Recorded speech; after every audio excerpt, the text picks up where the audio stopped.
Hey everybody, David Andrews here. It's a cold winter day in January.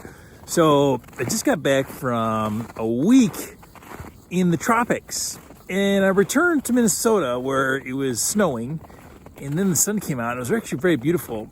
And I wanted to just share a health practice or a health tip with everyone today because it's the dead of winter.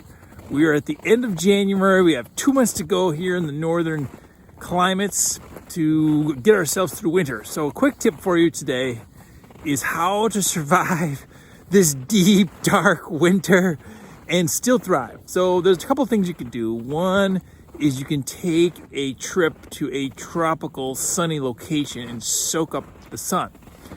That's what I just did. Now, that's not available to everyone. It can be expensive. It can be difficult to travel. Now there's travel restrictions that have been put on about having to take a test to fly somewhere, get back in the country if you leave. So that's probably not going to work for most people. However, the same principle. So when you go to the tropics, you go for a couple of things. One is to get the sunshine and to get the UVA and the UVB rays from the sun. The closer you are to the equator, the more vitamin D your body will create from the sun. The further away you get from the equator, the less vitamin D your body can make. And when you're as far north as the 35th parallel or further north, your body basically gets a zero vitamin D from the sun in the dead of winter.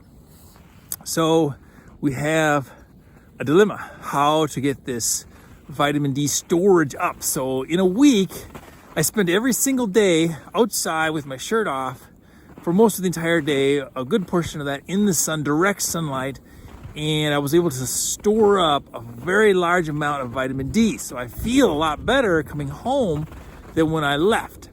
So if that's not available to you, you can go for an alternative, which is to get yourself into a sun tanning bed, stand-up bed, lie-down bed, it doesn't really matter, a UVA and a UVB or a combination of the two, because your body can make vitamin D from that light, that artificial light from the bulbs. It just needs the UVB rays to hit your skin. That ultraviolet light. Ultraviolet is powerful. Now, there's an extra added benefit.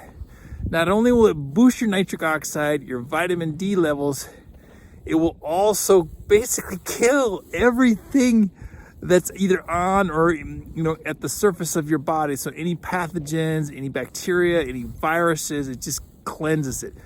Ultraviolet light is highly cleansing to your system. So this is why people who live in warm climates close to the equator tend to be healthier. As a result, they live longer. So the blue zones where people live well over 100, many of them are in tropical climates. And just returning from Costa Rica, there is one of the blue zones in the Nicoya Peninsula, which is where we were. And having spent a week there, I can tell you exactly from my experience that if I lived there, I would feel better just from the sun and then the power of the ocean, the negative ions from the beach, from the sand, being barefoot are all powerful, powerful tools. So if you can't get away from the dark winter, find a tanning booth, get yourself into the light, expose your body to ultraviolet light, kill all the bacteria, kill all the viruses, build your vitamin D, and feel fantastic.